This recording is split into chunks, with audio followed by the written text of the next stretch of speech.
మహాగణాధిపతయే నమః. ఓం గురుభ్యో నమః. ఓం శ్రీమాత్రే నమః. పరమేశ్వర స్వరూపమైనటువంటి జ్యోతిష, వాస్తు మరియు ఇతర అనేకమైనటువంటి శాస్త్రములను మనకు అందించినటువంటి మహర్షులకి నమస్కారం. హయగ్రీవ హయగ్రీవ హయగ్రీవేతియో వదేత్ తస్య నిస్సరతే వాణి జహ్నుకన్యా ప్రవాహవత్.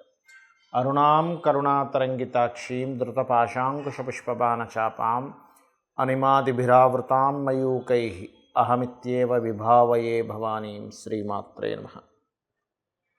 ప్రేక్షకులకి ఆ లలితాంబిక అమ్మవారి యొక్క అనుగ్రహం పరిపూర్ణంగా కలగాలని మనస్ఫూర్తిగా కోరుకుంటూ మనం ఈరోజు 18వ తేదీ నుంచి 24వ తేదీ వరకు ఉన్నటువంటి వార ఫలితములు ద్వాదశ రాసుల వారికి, ముఖ్యంగా ద్వాదశ లగ్నాలు చూసుకోండి. లగ్నాల వారికి ఏ విధంగా ఉండబోతుంది, మరియు అదేవిధంగా ఈ యొక్క ద్వాదశ లగ్నాల వారికి కూడా ఏ విషయాల్లో జాగ్రత్త ఉండాలి, అదేవిధంగా ఎటువంటి దేవతా ఆరాధన చేసుకోవాలి, మరియు ఈ వారం ఉన్న గ్రహస్థితికి జాతచక్రం కూడా తెలియనటువంటి వారికి ఏ గ్రహం ఎక్కడున్నందుకు ఏ ప్రయత్నం చేసేటప్పుడు ఏ గ్రహ ఆరాధన, ఏ దేవత ఆరాధన చేసుకుంటే బాగుంటుంది అనేటువంటి విషయం కూడా నేను మీకు ఆఖరిలో చెప్తాను, చూసుకోండి. ముందుగా మేషరాశి. మేషరాశి వారి యొక్క ఫలితాలు కనుక చూసుకున్నట్లయితే మేష లగ్నం తీసుకోండి. రాశి తెలిస్తే రాశి, లగ్నం తెలిస్తే మెయిన్గా లగ్నమే చూసుకోండి. అయితే మీకు గురువు రాశిలో సంచరిస్తున్నాడు. ఇది ఒక రకంగా మంచిదే. దేనికి మంచిదండి ఇది? మనం ఈ వారం 18 నుంచి 24వ తేదీ వరకు చెప్పుకునేటువంటి ఫలితాలలో ముఖ్యంగా మీకు ఈ 18వ తేదీ గుర్తుపెట్టుకోండి. ఈ 18వ తేదీ ఏదైతే ఉందో అది పర్టికులర్గా యాన్స్టస్ ప్రాపర్టీ రిలేటెడ్ సంబంధించినటువంటి విషయాలకి అనుకూలించేటువంటి డే అది మీకు చూసుకున్నట్లయితే. అయితే 17 కూడా అనుకూలించేటువంటి సమయం, కాకపోతే 18 కూడా ఉంది. అలాగే 19, 20 చూసుకున్నట్లయితే 19, 20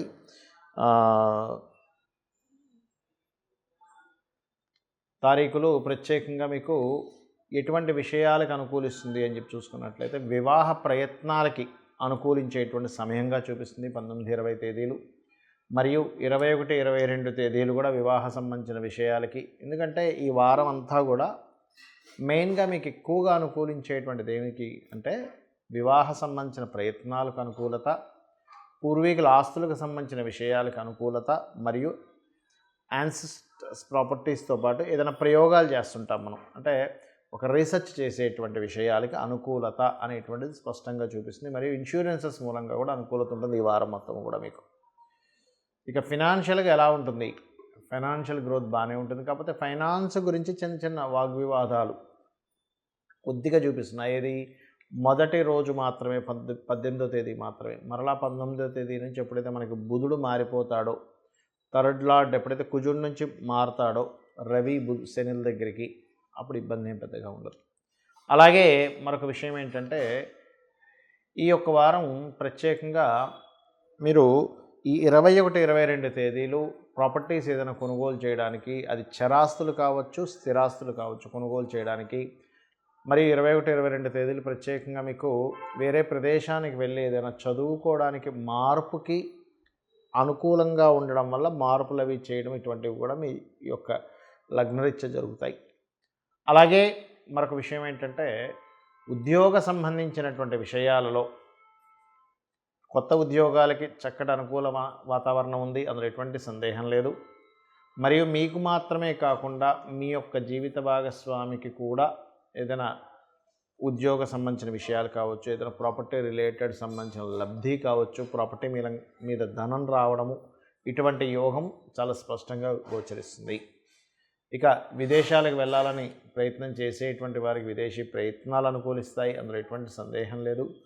కాకపోతే ఈ వారం కాస్త మనకి రవిశనులు కలిసి ఉంటున్నారు, అది కొద్ది కాలం ఉంటుంది ఆ రవిశనులు కలయిక అనేటువంటిది. కాబట్టి ఎవరైనా ఏదైనా మీకు పలానా దాంట్లో మీకు లాభం వస్తుంది, దీంట్లో డబ్బులు పెట్టండి, నాకు చాలా కలిసి వచ్చాయి, మా ఫ్రెండ్కి చాలా కలిసి వచ్చాయి అనేటువంటి చెప్పినప్పుడు మాత్రం పొరపాటును కూడా అటువంటి జోలికి వెళ్ళకుండా రవి శని గ్రహాల దగ్గర దీపారాధన చేసి మీరు మీ యొక్క దగ్గరలో మీకు దగ్గరలో ఏదైనా గోశాల ఉన్నట్లయితే గోవులకి బెల్లము గోధుమ రవ్వ తినిపిస్తూ సూర్య నమస్కారాలు కనుక చేసుకున్నట్లయితే అన్ని విధాలా బాగుంటుంది. చూడండి, చాలామందికి జాతక చక్రం అనేటువంటిది ఉండదు, ఏం చేయాలో తోచదు. కానీ గ్రహస్థితిని కనుక మనం గోచారంలో ఉండే గ్రహస్థితిని గమనించి దానికి సంబంధించినటువంటివి కనుక మనం పరిహారం చేసుకుంటూ ఉంటే ఆ పనులు అవుతాయి. అలా ఎవరికైనా గవర్నమెంట్ రిలేటెడ్, ప్రమోషన్ రిలేటెడ్ సంబంధించినవి ఆగాయి అనుకోండి, మీరు చేయవలసింది ఏమిటి అంటే, మీకు గనక ఈ విషయంలో అవుతూ ఉంటే నవగ్రహాల్లో శని భగవానుడు, సూర్య భగవానుడి దగ్గర దీపారాధన చేసి నమస్కరించుకోండి. మీ ప్రయత్నాలు మీరు చేస్తూ ఉండండి. ఆదిత్య హృదయ పఠనం చేయండి. ఖచ్చితంగా మీకు మీరు అనుకునేటువంటిది ఏదైతే ప్రయత్నం ఉందో సాగుతుంది. ఇక ప్రయాణాలు చేద్దాం అనుకునేటువంటి వారికి ఈ వారం అందరికీ కూడా చంద్రుడు తన ఓన్ హౌస్లోకి వెళ్తున్నాడు కాబట్టి బాగుంది. కాకపోతే ఏదైనా కొంచెం ప్రయాణాల్లో ఈ ప్రయాణం చేయడం వల్ల ఎటువంటిది అవుతుందో అనేటువంటి చిన్న భయం కూడా మిమ్మల్ని వెంటాడుతూ ఉంటుంది. బికాజ్ ఆఫ్ రాహు యొక్క దృష్టి ఉంది కాబట్టి.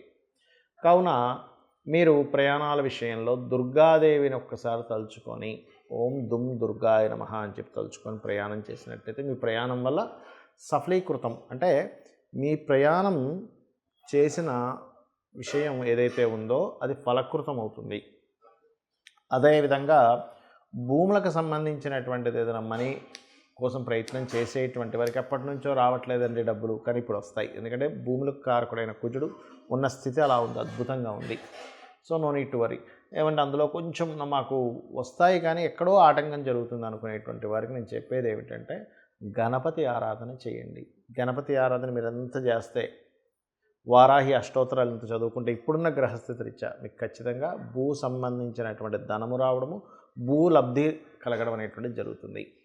ఇక అదేవిధంగా కొంతమందికి ఉద్యోగ ప్రయత్నాలు చేస్తూ ఉంటారు. ఏమంటే ఉద్యోగం రావట్లేదండి, ఏం చేయాలి? లలితా సహస్రనామాల్లో ఓం శ్రీమాత శ్రీ మహారాజ్ఞి శ్రీమత్ సింహాసనేశ్వరి నమః అని చెప్పని సూర్యభగవాను చూస్తూ చేయండి. ఖచ్చితంగా మీకు ఉద్యోగ ప్రాప్తి అనేటువంటిది కలుగుతుంది. మరియు బెల్లం, పిడికెడు బెల్లం గోవుకు తినిపించండి. అలాగే ఇప్పుడున్న గ్రహస్థరీత్యా ఏదైనా బిజినెస్ రిలేటెడ్ సంబంధించినటువంటివి కొన్ని మీరు చూడండి, ఇప్పుడు ఎలా ఉంటుందంటే బిజినెస్ రిలేటెడ్ సంబంధించిన విషయాల్లో ఒక ప్రోడక్ట్ని మీరు మార్కెట్లో లాంచ్ చేద్దాం అనుకుంటున్నారు, ఏదైనా కంపెనీకి సేల్ చేద్దాం అనుకుంటున్నారు. అక్కడ ఏమవుతుంటుందంటే మీ ప్రోడక్ట్ చేద్దామనుకునే విషయంలో ఆ పెద్ద బాస్ ఎవరైతే ఉంటారో అతను కింద నుండేటువంటి వారి మధ్య నుండేటువంటి అండర్స్టాండింగ్ సరిగా లేకపోవడం వల్ల మీ ప్రోడక్ట్ ముందుకు వెళ్ళదు. మరి ఇలాంటప్పుడు ఏం చేయాలి? లేదా గవర్నమెంట్ ఏదైనా కొన్ని కారణాల చేత బిజినెస్ పరంగా మీరు ముందుకు వెళ్ళలేకపోతున్నారు అన్నప్పుడు మీరు బుధ, శని, రవి గ్రహాల దగ్గర దీపారాధన చేసి ఒక 9 ప్రదక్షిణాలు చేసుకొని, ఇందులో కొంతమందికి product related, business related problem ఉంటే, మరి కొంతమందికి అప్పుల వల్ల ఉంటుంది, మరి కొంతమందికి విద్య వల్ల ఇబ్బంది ఉంటుంది. విద్య వల్ల ఇబ్బంది ఉన్నటువంటి వారు శ్యామలా దండకాన్ని, అదేవిధంగా సేల్స్ వల్ల ఇబ్బంది ఉందనుకునేటువంటి వారు విష్ణు సహస్రనామాల్ని, మరియు అదేవిధంగా మరి కొంతమందికి అప్పుల వల్ల ఇబ్బంది ఉందనుకునేటువంటి వారు ఓం అపర్ణాయే నమః అని సూర్యభగవాను చూస్తూ చేయండి. ఖచ్చితంగా మీకు అప్పుల బాధలు తగ్గుతాయి. ఇక ఆటంకాలు, ప్రతి విషయంలోనే ఆటంకం వస్తుందండి అన్నప్పుడు బుధవారం నాడు, ఇప్పుడున్న గ్రహస్థితి రీత్యా బుధవారం నాడు మీరు ఈ క్యారెట్స్తో చేసినటువంటి పదార్థం ఏదైతే ఉంటుందో దాంతో ఏదైనా తీపి పదార్థాన్ని గణపతి ఆలయంలో ఇచ్చి, అంటే అక్కడ నైవేద్యం పెట్టించి అందరికీ పంచిపెట్టండి. ఖచ్చితంగా మీకు ఉండేటువంటి సమస్య ఏదైతే ఉందో ఈ ఆటంకాలన్నీ తొలగిపోతాయి. ఇక ఇప్పటివరకు మనం చెప్పుకున్నటువంటి వార ఫలితాల్లో చాలామందికి సందేహం కలుగుతుంది. ఏమండి ఈ వార ఫలితాలు లగ్నరీత్యా చూసుకోమన్నారు, లగ్నం నుంచే చూసుకోవాలా, రాశి నుంచి చూసుకోవద్దని? మీకు లగ్నం తెలియదు, రాశి నుంచే చూసుకోండి. లగ్నం తెలుసు, లగ్నం నుంచి చూసుకోండి, నో ప్రాబ్లం. అయితే ఇక్కడ మనకెప్పుడు కూడా ఈ రాశి ఫలితాలు, వార ఫలితాలు వీటన్నిటికంటే కూడా మీ జన్మజాతక ఫలితాలు చాలా ముఖ్యమైనటువంటివి. ఎందుకంటే మీరు పూర్వజన్మలో చేసినటువంటి కర్మ ఏదైతే ఉందో అది మంచిది, ఆర్ తెలుసో తెలియక అజ్ఞానంలో చేసినటువంటి బ్యాడ్ కర్మ అయినా కానీ ఇవన్నీ కూడా అనుభవించేది మన జన్మజాతకంతో. గోచారం జస్ట్ సపోర్ట్. ఇప్పుడున్న వాతావరణం, బయట మార్కెట్ ఎలాగో అలా సపోర్ట్ చేస్తూ ఉంటుంది.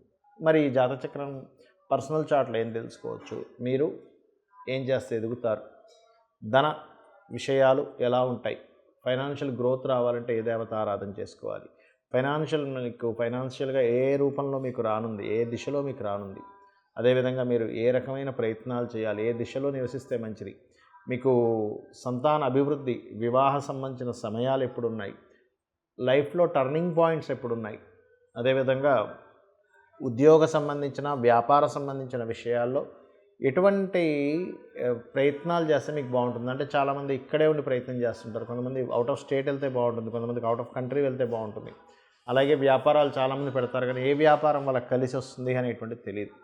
అదేవిధంగా మీరు ఇన్వెస్ట్మెంట్ చేసేటువంటి సమయం ఇవన్నీ కనుక చూసుకున్నట్లయితే మీకు ఖచ్చితంగా ఎప్పుడు ఏ సమయంలో ఎటువంటి నిర్ణయాలు తీసుకోవాలనే విషయం తెలుస్తుంది. మరి ఈ గోచార ఫలితాలు దేనికి అంటే ఇది బయట ఉండే సపోర్ట్, దీన్ని బేరేజ్ వేసుకొని మీరు మీ యొక్క స్వయం కృషిని నమ్ముకొని అమ్మవారి అనుగ్రహంతో మీరు మరింత ఉజ్వలమైనటువంటి భవిష్యత్తును చూడాలని మనస్ఫూర్తిగా కోరుకుంటూ శ్రీమాత్రే నమః.